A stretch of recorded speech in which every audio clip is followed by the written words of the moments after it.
Some breaking news coming into CNN. U.S. security leaker Edward Snowden may finally have some options on where to go next. Multiple media reports, including Venezuela's official news agency, say that Venezuela's president is offering asylum to Snowden. Reuters reports that Maduro said, quote, "I have decided to offer humanitarian asylum to the young American Edward Snowden so that in the fatherland of Bolivar and Chavez, he can come and live away from the imperial North American persecution." End of quote. Nicaragua is also expressing a willingness to take him in, but under certain circumstances.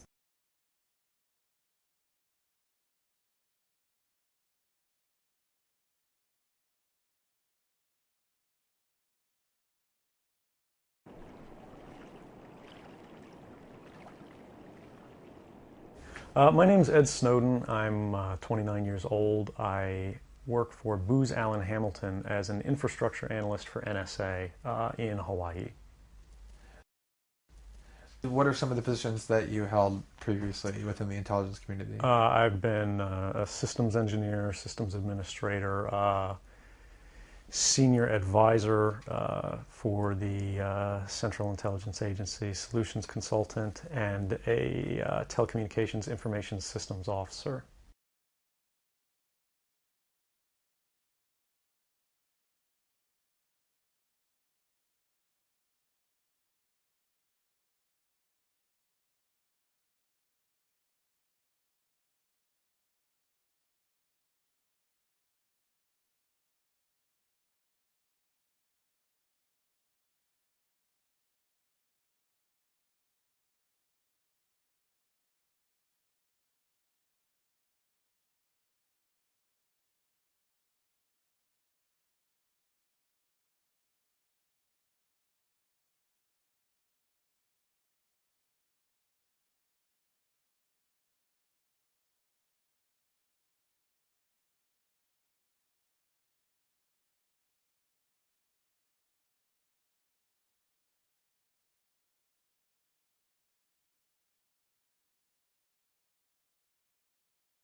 Talk a little bit about how the American surveillance state actually functions.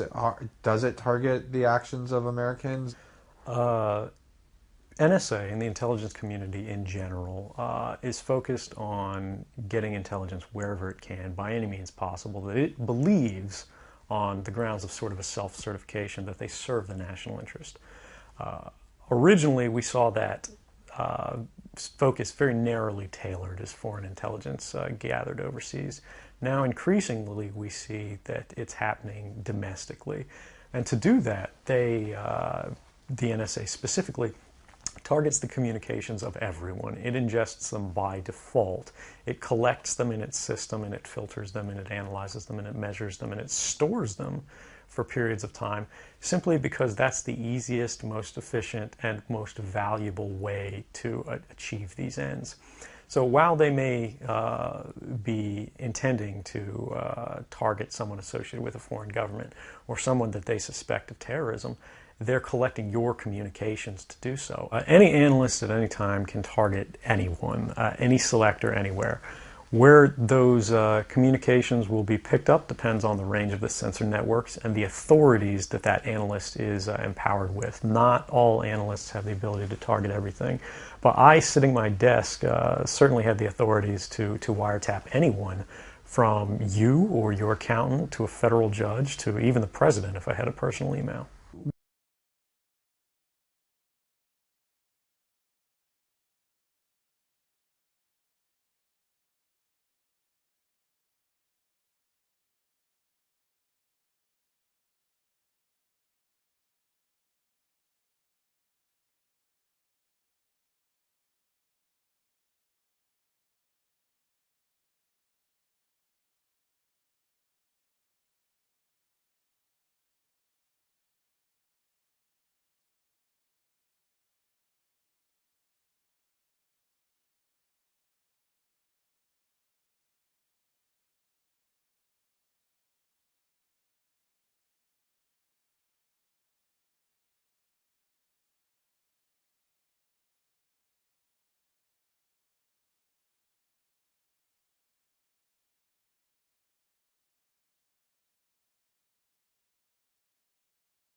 every country in the world, large and small, engages in intelligence gathering. And that is a occasional source of tension, but it's generally practiced within bounds. There is a big difference between China wanting to figure out how can they find out what my talking points are when I'm meeting with the Japanese, which is standard fare, and we try to prevent them from penetrating that, and they try to get that information. There's a big difference between that and a hacker directly connected with the Chinese government or the Chinese military breaking into Apple's software systems to see if they can obtain the designs for the latest Apple product. That's theft, and we can't tolerate that. And so we've had very blunt conversations about this. They understand, I think, that this can adversely affect the fundamentals of the U.S.-China relationship. We don't consider this a side note in our conversations. We think this is central in part because our economic relationship is going to continue to be premised on the fact that the United States is the world's innovator. We have the greatest R&D. We have the greatest entrepreneurial culture. Our value added is at the top of the value chain. And if countries like China are stealing that, that affects our long-term prosperity in a serious way. It is said also that the reason they do it is that they want to achieve some kind of military parity at some point. And that's a motivating factor. I'm sure that is. Let's turn to NSA. Yeah. You famously talked about what you called the wrong choice between security and freedom. Mm-hmm. Where do you put what NSA is doing in that balance between security and freedom? Well, a false choice is what you called it. Let me start with the fact that at National Defense University several weeks ago, when most of the focus was around the drone program and my plans in Afghanistan and the need for us to move away from a perpetual war footing, that I specifically said one of the things we need to debate and examine is our surveillance programs, because those were set up right after 9/11. It's now been over a decade, and we have to examine them. And what should the debate be? Well, and what I've said, and I continue to believe, is that we don't have to sacrifice our freedom in order to achieve security. That's a false choice. That doesn't mean that there are not trade-offs involved in any given program, any given action that we take. So all of us make a decision that we go through a whole bunch of security at airports, which when we were growing up, that wasn't the case, right? You ran up to the gate. Exactly. You know, 5 minutes to catch there. the plane, you're running on. Right. Been there. And you know, it's been a while since I went through commercial flying, but I gather the experience is not the same It anymore, has not. right? It's gotten worse. Okay, right. And so that's a trade-off we make. The same way we make a trade-off about drunk driving. We say occasionally there are going to be checkpoints. They may be intrusive. To say there's a trade-off doesn't mean somehow that we've abandoned freedom.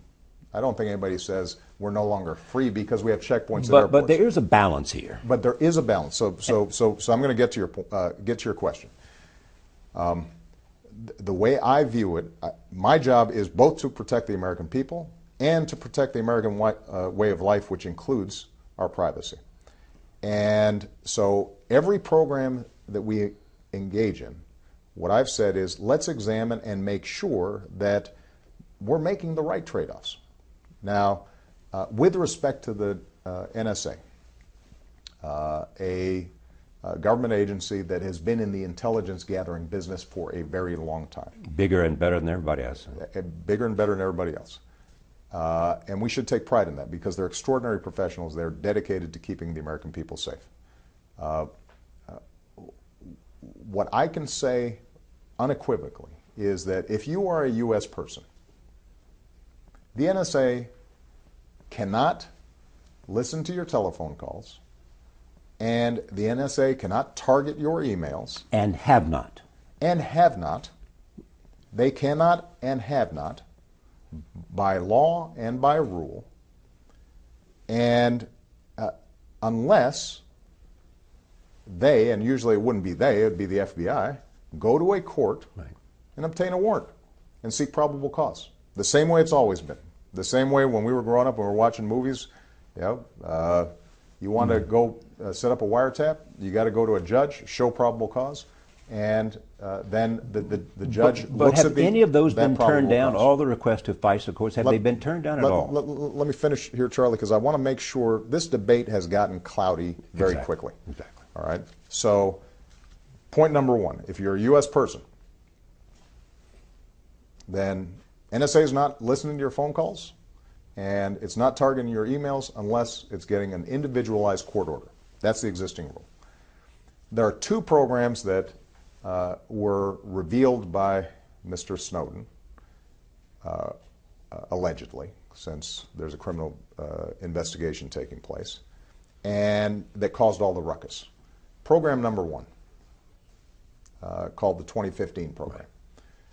What that does is it gets data from the service providers, like a Verizon, in bulk. And basically, you have call pairs. You have my telephone number connecting with your telephone number. There are no names. There's no content in that database. All it is the number pairs, when those calls took place, how long they took place. So that database is sitting there. Now, if the NSA, through some other sources, maybe through the FBI, maybe through a tip that went to the CIA, maybe through the NYPD, gets a number that where there's a reasonable, articulable suspicion that this might involve foreign terrorist activity related to Al-Qaeda and some other international terrorist actors, then what the NSA can do is it can query that database to see, does this number pop up? Did they make any other calls? And if they did, those calls will be spit out, a report will be produced, it will be turned over to the FBI. At no point is any content revealed because there's no content in the database. So I hear you saying I have no problem with what NSA has been doing. Well, let me finish, because I don't. So what happens then is that the FBI, if in fact it now wants to get content, if in fact it wants to start tapping that phone, it's got to go to the FISA court with probable cause and ask for a warrant. But has FISA courts turned down any request? Because, first of all, Charlie, the number of requests are surprisingly small, number one. Number two, folks don't go with a query unless they've got a pretty good suspicion. Should this be transparent in some way? It is transparent. That's why we set up the FISA court. Okay. Look, the whole point of my concern before I was president, because some people say, well, Obama was this raving liberal before, now he's, Dick Cheney. Dick Cheney sometimes says, yeah, he took it all lock, stock, and barrel. My concern has always been not that we shouldn't do intelligence gathering to prevent terrorism, but rather, are we setting up a systems of checks and balances? So on this telephone program, you've got a federal court with independent federal judges overseeing the entire program, and you've got Congress overseeing the program, not just the Intelligence Committee, not just the Judiciary Committee, but all of Congress had available to it before the last reauthorization exactly how this program works. Now, one last point I want to make, because what you'll hear is people say, okay, we have no evidence that it has been abused so far. And they say, let's even grant that Obama's not abusing it. There are all these processes, DOJ is examining it, it's being audited, it's being renewed periodically, etc. The very fact that there's all this data in bulk, it has the enormous potential for abuse, because they'll say, you can, when you start looking at metadata, even if you don't know the names, you can match it up. If there's a call to an oncologist and it's a call to a lawyer, and you can pair that up and figure out maybe this person's dying and they're writing their will, and you can yield all this information. All of that is true, except for the fact that for the government under the program right now to do that, it would be illegal.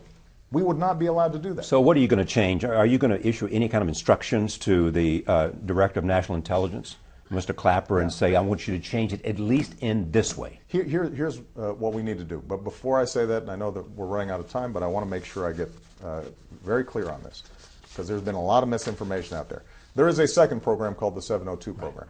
And what that does is that does not apply to any U.S. person. It has to be a foreign entity. It can only be narrowly related to counterterrorism, weapons proliferation, cyber hacking or attacks, and a select number of identifiers, phone numbers, emails, etc. Those, and the process has all been approved by the courts, you can send to providers, the Yahoos or the Googles, what have you, and in the same way that you'd present essentially a warrant. And what will happen then is that you there can obtain content. But again, that does not apply to U.S. persons, and it's only in these very narrow bands. So you asked, what should we do? Right. What I've said is that what is a legitimate concern, a legitimate critique, is that because these are classified programs, even though we have all these systems of checks and balances, Congress is overseeing it, federal courts are overseeing it, despite all that, the public may not fully know, and that can make the public kind of nervous, right? Because they say, well, Obama says it's okay, or Congress says it's okay. I don't know who this judge is. I'm nervous about it. What I've asked the intelligence community to do is see how much of this we can declassify without further compromising the program, number one. And they are in that process of doing so now. So that everything that I'm describing to you today, people, the public, newspapers, et cetera, can look at, because frankly, if people are making judgments just based on these slides that have been leaked, they're not getting the complete story. Number two, I've stood up a privacy and civil liberties oversight board made up of independent citizens, including some fierce civil libertarians. I'll be meeting with them.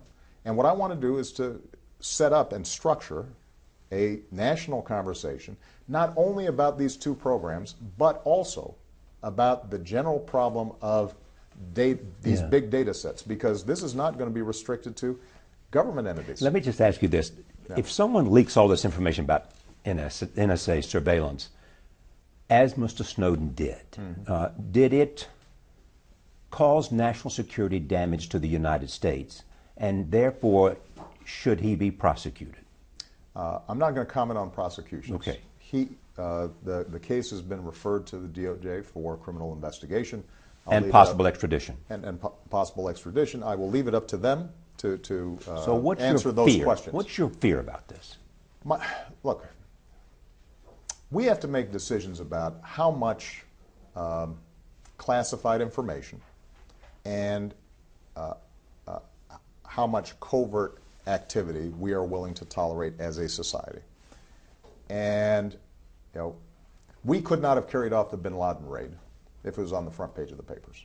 I think everybody understands that, right? So that would be of course but I don't understand what the relevance of that is. Well, no. The reason I'm saying that is that we're going to have to find ways where the public has an assurance that there are checks and balances in place, that they have enough information about how we operate, that they know that their phone calls aren't being listened into, their text messages aren't being monitored, their emails are not being read by some big brother somewhere. They've got to feel that confidence, and that it is not potentially subject to abuse because there are sufficient checks and balances on it, while still preserving our capacity to act against folks who are trying to do us harm. And it's not just terrorists. We already talked about cyber theft.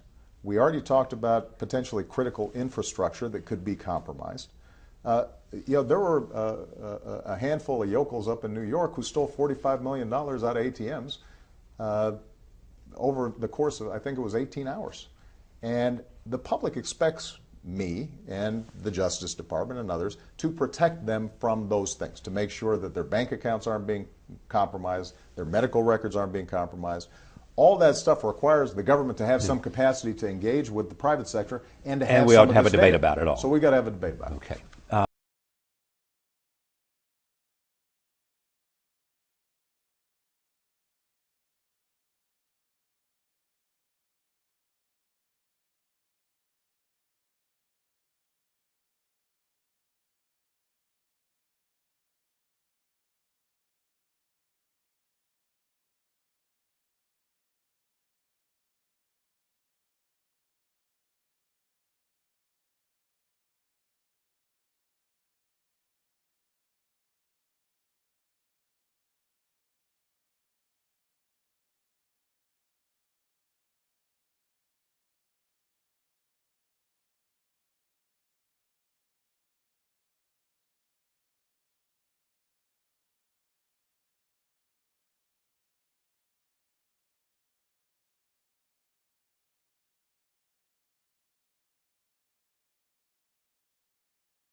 Judge, how would you describe this man? I would describe this man as an American hero, as a person willing to risk life, limb, and liberty in order to expose to the American people one of the most extraordinary violations of American principles, value judgments, and the Constitution itself in all of our history. A person so familiar with the intelligence community, as you heard from the excerpts that you just played. He's aware of the personal danger to himself. He knows of the likelihood of prosecution, but he also understands that the government listening to half the country is not what was bargained for when statutes were enacted in the days and weeks after 9/11.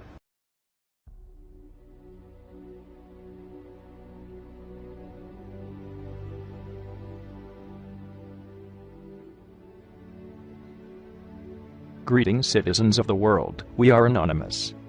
For many years now, we have warned the citizens of the world about the threats that government pose to the freedoms of the internet. Over this period of time, many people have woken up to the lies told by government officials and now understand the importance of keeping the internet open and free for all to use. The events that have transpired over the recent days have proven, indisputably, that the governments of the United States and the United Kingdom are trying with all effort possible to monitor the internet. You might ask us, if not to fight terrorism, what are they looking for? The governments of the world are corrupted to the core, by greed and lust, intoxicated by power. They fear losing this power to the people. Let us look at this secret spy system PRISM, and its apparent effectiveness. It has failed to stop terrorism, but has succeeded in monitoring everyone in the world, even law-abiding citizens. It is true that there are evil people in this world who must be watched to ensure the safety of others, but it is simply immoral and unethical to blanket monitor everyone worldwide, assuming that everyone must be guilty of something. Edward Snowden is a true hero of the people worldwide for revealing this.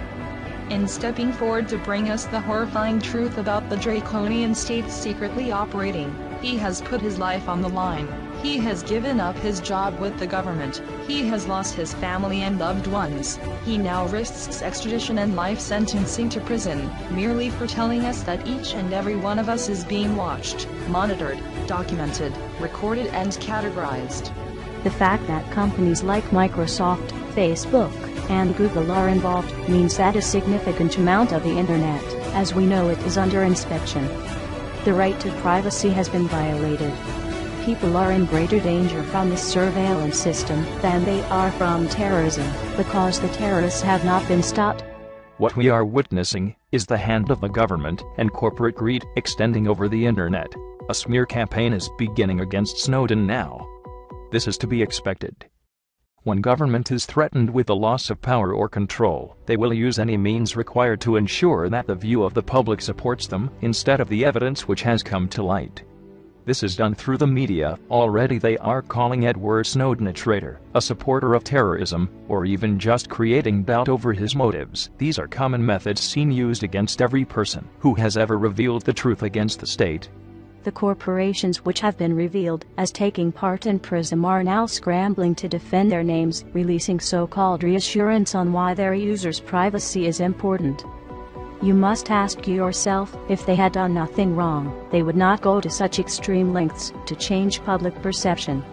It is up to us, the people, to see through these lies being told. We must stand with Edward Snowden and fight back on all fronts against the Big Brother state. Many say they have nothing to hide. But this is beside the point. If you have nothing to hide, why should you be watched? If someone broke into your home and read through your documents and private data, you would feel violated and angered. Why should your digital information be exempt from this? The only difference with online spying is that you remain unaware that it is happening. Otherwise you would become just as angered towards it. And this is why governments fight to keep us from knowing the truth. You only have to scratch the surface before the lies become visible. Citizens of the world, users of the internet, show your support for Edward Snowden. Edward Snowden is now under the protection of Anonymous worldwide. We are all Edward Snowden now. We urge you to remain peaceful, but to rise. Now is the time to say enough. We call for massive disobedience towards the Big Brother state. We invite you to be anonymous. We must act together worldwide for the cause of internet privacy. Anonymous has no leader, no ranking, and no single means of communication. We are spread of many mediums and languages. Join with us for the freedom of the internet. We are anonymous. We are legion. We do not forgive. We do not forget.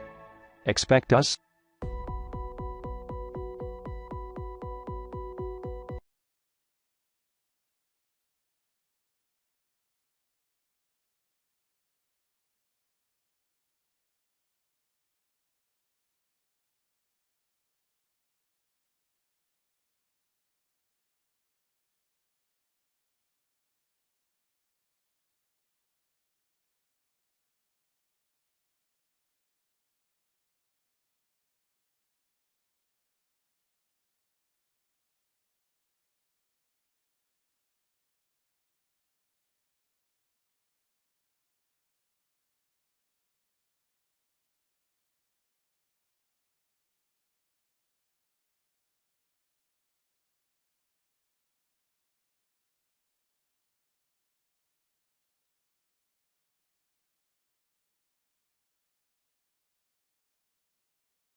Hello, my friends.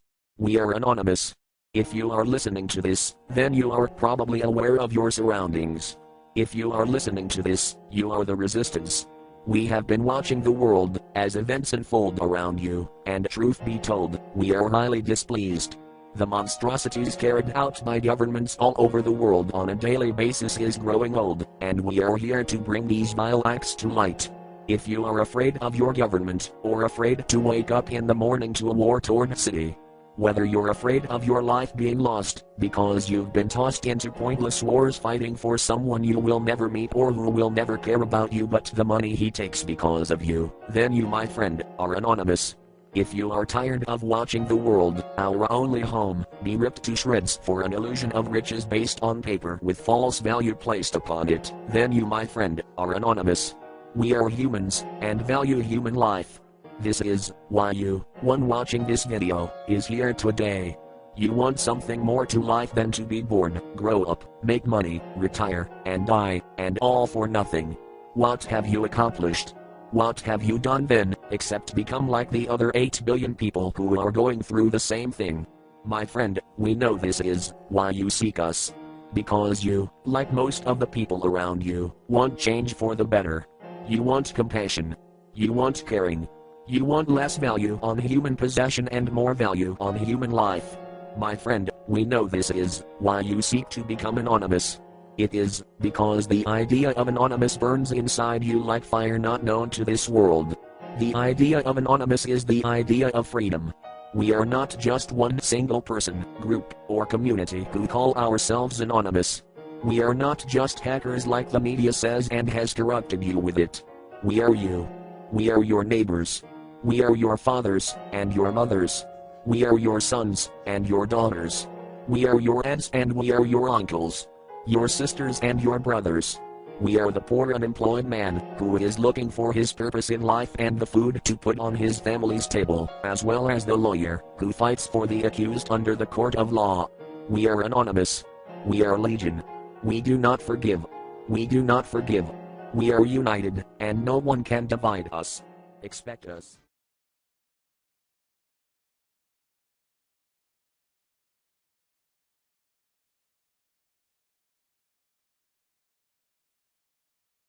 Greetings to our brave protesters in the world. Good job, and let we all join the rallies and fight against corruption. We are anonymous, from OpenSA. Greetings, NSA. Thanks to the actions of Edward Snowden, the world is now aware of your absurdly intrusive and elaborate monitoring agenda. Every Verizon user, every Facebook, LinkedIn, Google Plus and Twitter account, every Yahoo, Bing and Google search result, every Microsoft Windows, Google Chrome and Apple Mac operating system, every Safari, Chrome and Internet Explorer web browser, every PayPal and Google Wallet transaction, every Gmail, Outlook and Yahoo email, every bit of content in iCloud, Dropbox, Drive and SkyDrive, every AOL, Yahoo, Messenger and Google Talk instant message, every Skype, FaceTime, Google Hangouts and Talk Call, every Flickr, Instagram, Picasa, Tumblr and YouTube media. All are victims to your illegitimate counter-terrorism measures. Spying on over 120 million people, including innocent citizens of your own nations, was not a good idea, as you will come to understand soon enough. We will now be commencing Operation National Security Agency, in retaliation of your disrespect for the privacy of people worldwide. You cannot expect to covertly spy on people who have done nothing wrong, under the guise of preemptively fighting terrorism, when you failed to stop the Boston bombing and expect consent. You are of no use to anyone except those in power and who wish to keep it, at the expense of every citizen's privacy, that they are entitled to under the Constitution, of which you show no respect for. NSA will be unforgiving in its work and will leave no stone unturned, just as you do for all of us. As of this moment, people around the world are beginning to wake up, and consequently, stand up to your data mining agenda. You will soon understand for yourselves what it is like to be spied on and your personal information be stored, available for all to gaze upon.